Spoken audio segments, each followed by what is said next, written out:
بسم اللہ الرحمن الرحیم۔ نبیلہ وائس سینٹر میں دل کی گہرائیوں سے خوش آمدید اور پیار بھرا السلام علیکم۔ امید کرتی ہوں آپ سب دوست خیریت سے ہوں گے۔ اللہ پاک آپ کی تمام جائز خواہشات کو پورا فرمائے، آمین۔ مجھے پاکستان آئے ہوئے 2 ماہ ہوئے تھے جب ابا کا انتقال ہوا۔ دوبارہ جانے کے اخراجات برداشت نہیں کر سکتا تھا۔ میں نے باپ کی خواہش کو بھی دفن کر دیا۔ میرا لنگوٹیا یار تھا مگر وقت نے اسے مجھ سے پہلے بوڑھا کر دیا تھا۔ آنکھوں میں نے اس کی اداسی کے ڈھیرے اور لہجے میں تھکاوٹ کا عنصر دیکھا۔ یوں لگتا تھا جیسے زندگی کے سفر نے اسے بہت تھکا دیا ہے۔ مجھے اس کے چہرے کی جھریوں کی دبیس تہ میں ایک درد بھری کہانی نظر آئی۔ میں نے اسے گلے لگایا تو احساس جاگا۔ مجھے یوں لگا جیسے وہ رو رہا ہو۔ اس کا پورا جسم لرز رہا تھا۔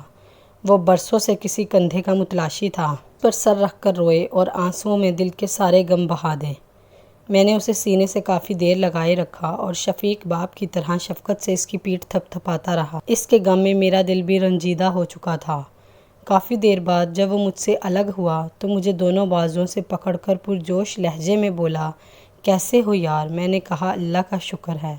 رفاقت دین تم سناؤ، کیسے ہو؟ اور آج اس طرف کیسے؟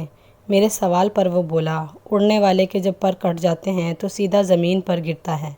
میرے بھی پر کٹ چکے ہیں۔ اب میں یار آسمان پر نہیں زمین پر رہوں گا۔ بہت گہری باتیں کرنے لگے ہو، میں نے چلتے ہوئے کہا۔ اس طرف رکشہ کھڑا ہوا ہے۔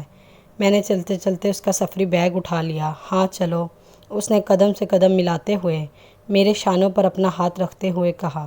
گاؤں میں کتنی تبدیلی آ گئی ہے۔ یہ چھوٹا سا تنگ اڈا کتنا بڑا بس اسٹینڈ بن چکا ہے۔ وہ دائیں بائیں دیکھ کر بولا۔ میں اس کی بات سن کر فقط مسکرا کر رہ گیا۔ گھر پہنچنے سے 20 منٹ لگے۔ اس نے رک کر میرے 4 مرلے کے مقام کو بغور دیکھا۔ اس بار میں نے اس کے کندھے پر ہاتھ رکھا اور کہا، کیا دیکھ رہے ہو؟ یہ وہی ہے جو پہلے چھوڑ کر گئے تھے۔ سلور کے برتن کو کلی اور مکان کو رنگ و روگن کرواؤ تو نئے ہو جاتے ہیں۔ 4-5 سال بعد رنگ روگن کر دیتا ہوں، یہ پھر نیا ہو جاتا ہے۔ اس نے طویل سانس بھری اور بیٹھک میں چلا گیا۔ چائے پانی سے فارغ ہو کر بولا، ہم مقدر سے آگے بھاگنے کی کوشش کرتے ہیں۔ میرے باپ دادا میرے لیے کیا چھوڑ کر گئے تھے؟ اسی گاؤں میں کچی اینٹوں کا کچا مکان تھا۔ میں نے اس پر قناعت نہیں کی، آگے کی طرف دوڑ لگا دی۔ 25 سال پہلے سعودی عرب چلا گیا۔ 5 سال بعد پہلے یہ کام چھوڑ کر سمندر میں شہر کا مکان لے لیا۔ گھر مزید بڑا کیا۔ جو میرا مقدر تھا مجھے ملا، اور جو بچوں کا مقدر ہے وہ انہیں مل رہا ہے، مگر ہم اندر کی خواہشوں کو نہیں دھو سکتے۔ اتنی لمبی دوڑ کے بعد تم جسمانی کا اپنے جسم کا مجھ سے موازنہ کرو کہ تم مجھ سے صرف 2 برس چھوٹے ہو اور آج 10 برس چھوٹے لگتے ہو۔ تمہارے صرف بال سفید ہوئے ہیں، اگر کلر لگا لو تو آج بھی جوان ہو۔ میں نے اسے دلاسا دیتے ہوئے کہا، مگر وہ گہری سوچ میں بولا کہ انسان خواہشوں کے پر لگا کر اڑنے کے لیے پوری طاقت صرف کرتا ہے۔ جب زمین چھوڑ دیتا ہے تو پلٹ کر وہیں آتا ہے جہاں سے آغاز کیا تھا، مگر وقت مسکرا دیتا ہے۔ تم کبھی میرے دوست اڑنے کی کوشش مت کرنا، ورنہ اس 4 مرلے کے مقام کو بھی ترسو گے۔ تم یار شہر میں اتنا بڑا تمہارا مکان ہے، تمہاری مارکیٹ ہے، بینک بیلنس ہے، اتنے آسودہ حال ہو، اور کیا چاہیے تم کو؟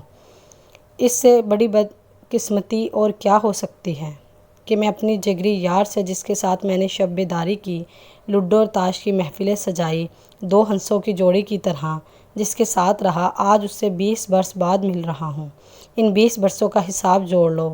یہ برس میں نے سرابوں کے تعاقب میں گزار دیے، اور تم نے دن اچھے تھے یا برے اپنوں کے درمیان رہ کر بسر کیے، زندگی کے دکھ سکھ اکٹھے دیکھے۔ اور تمہیں پتہ ہے جب میری ماں کا جنازہ اٹھا، اس وقت میں جدہ شہر میں مشبار اٹھا رہا تھا۔ ابا نے کہا کہ بیٹا، تمہاری ماں کو غیروں نے کندھا دیا تھا، بس اتنا کرنا کہ مجھے اپنے ہاتھوں سے دفنا جانا۔ 2 سال بعد ابا دنیا کے سٹیج پر اپنا کردار نبھا کر رخصت ہو رہے تھے تو اس وقت مجھے پاکستان سے آئے ہوئے صرف 2 ماہ ہوئے تھے۔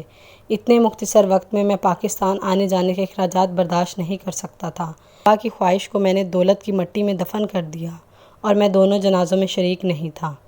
لیکن یار میں دونوں جنازوں میں شریک تھا۔ میری بات سن کر وہ اندر سے ہل گیا۔ اداس سے لہجے میں بولا، پھر قسمت کا دھنی میں ہوں یا تم، کہ تم دوستوں کے فرض کفایہ بھی ادا کرتے ہو؟ میں کیسے شریک نہ ہوتا؟ جب تم سعودی عرب گئے ہوئے تھے تو تمہارے ابا میری دکان پر آ کر گھنٹوں بیٹھے رہتے اور کہتے، پتر جمیل، تمہاری شکل میں مجھے اپنا پتر رفاقت دین نظر آتا ہے۔ وہ ہمیں چھوڑ کر سمندروں پار چلا گیا۔ میں نے سوچا تھا کہ باہر جانے والے لوگوں کو بابو ٹائم نوکری ملتی ہے، کام کم اور اجرت زیادہ، مگر وہاں جا کر معلوم ہوا کہ مزدور صرف مزدور ہے، چاہے وہ کہیں بھی چلا جائے۔ ابا نے خط میں لکھا تھا کہ بیٹا، پیسہ 100 گنا بھی زیادہ ملے تو ہمارے پتر کی جدائی کا زخم دھو نہیں سکتا۔ ایک گائے ابھی بھی باقی ہے، اس کا دودھ بیچ کر گھر کا چولہا جلتا رہے گا۔ تو اپنے پیسے بچا کر رکھ اور جلدی سے واپس آ جا۔ رفاقت دین، خیر سے 4 بچوں کے باپ بن گئے ہو۔ میری بیوی نے کہا، تمہاری ذمہ داریاں بڑھ گئی ہیں۔ وہ بھی باکمال تھی، خواہشوں کو ذمہ داری کے لباس میں سی کر مجھے پہنا دیا کہ بہت جچو گے اس لبادے میں۔ میں محنت تو پہلے بھی بہت کرتا تھا، مگر بیٹی کی پیدائش کے بعد میں خود غرض ہو گیا تھا، دوسرے کے حصے کا اوور ٹائم لگانے لگا، ڈیوٹی کے بعد خصوصی گاڑی میں مسافر اٹھانے لگا۔ اس طرح صبح 4 بجے سے شام 6 بجے تک سائٹ پر کمپنی کا کام کرتا اور رات 10 سے 11 بجے تک مسافر اٹھاتا۔ میں جو ایک انسان تھا، پیسہ کمانے کی مشین بن گیا، اپنی ایک مارکیٹ کھڑی کر چکا تھا، اور پھر سوچا تھا کہ جب بچوں کی پڑھائی ختم ہوگی تو سب کچھ چھوڑ چھاڑ کر گھر چلا جاؤں گا، اب میرے آرام کے دن ہیں۔ مگر وہ چند لمحے رکا، میں خاموش رہا کہ وہ بولتا رہے۔ پھر ایک آہ بھر کر وہ کہنے لگا کہ جب میں نے سعودی عرب چھوڑنے کی بات کی تو نہ بچے مانے نہ بیوی۔ بیوی نے فوراً کہا کہ رفاقت دین، تمہارا دماغ چل گیا ہے، بچوں کی شادیاں سر پر ہیں اور تم اپنی کشتی خود بیچ منجھدار چھوڑ کر کنارہ تلاش کرنے لگے ہو۔ یہ بے وقوفی مت کرنا۔ میں نے ہمیشہ کی طرح ان کی لاج رکھی اور پھر سے ایک بیل کی طرح جتیا۔ سوچا کہ بچے پڑھا کر نوکریوں پہ لگ گئے، ان کی شادیاں ہوئیں تو وہ اپنی دنیا میں مگن ہو گئے۔ اس دوران بیوی نے بھی ہمیشہ کے لیے منہ موڑ لیا۔ ایک بیٹی ہے جو حال احوال پوچھنے آ جاتی ہے، بیٹے اپنے گھروں کو پرواز کر گئے ہیں۔ میں نے اپنا گھر اور حجرہ والدین کو بتائے بغیر فروخت کر دیا تھا۔ میرے بچے اب مجھے مارکیٹ کے کرائے کی ہوا بھی نہیں لگنے دیتے۔ پتہ ہے، جب وطن میں چھٹی گزار کر میں واپس سعودی عرب جاتا ہوں تو لوگ کہتے ہیں کہ چاچا اب گھر جاؤ اور آرام کرو۔ میں سوچتا ہوں میرا گھر وہ کون سا ہے جہاں بیٹھ کر میں آرام کروں۔ رفاقت دین چپ ہوا تو میں نے دیکھا کہ آنسو کے قطرے اس کے چہرے کی جھریوں میں راستہ بنائے ہوئے سفید داڑھی میں گم ہو رہے تھے۔ مرد کتنا بے بس ہوتا ہے، ساری زندگی پیسہ کمانے کی مشین، ساری زندگی مشین کی طرح اپنے بچوں کے لیے پیسہ کماتا ہے، اور جب بچے جوان ہو جاتے ہیں، جب ان کی شادی ہو جاتی ہے تو باپ کو ٹھوکر مار کر گھر سے نکال دیتے ہیں کہ آپ ہم پر بوجھ ہیں، آپ کو کسی بات کی سمجھ نہیں۔ تب ایک باپ پر کیا گزرتی ہوگی وہی جانے۔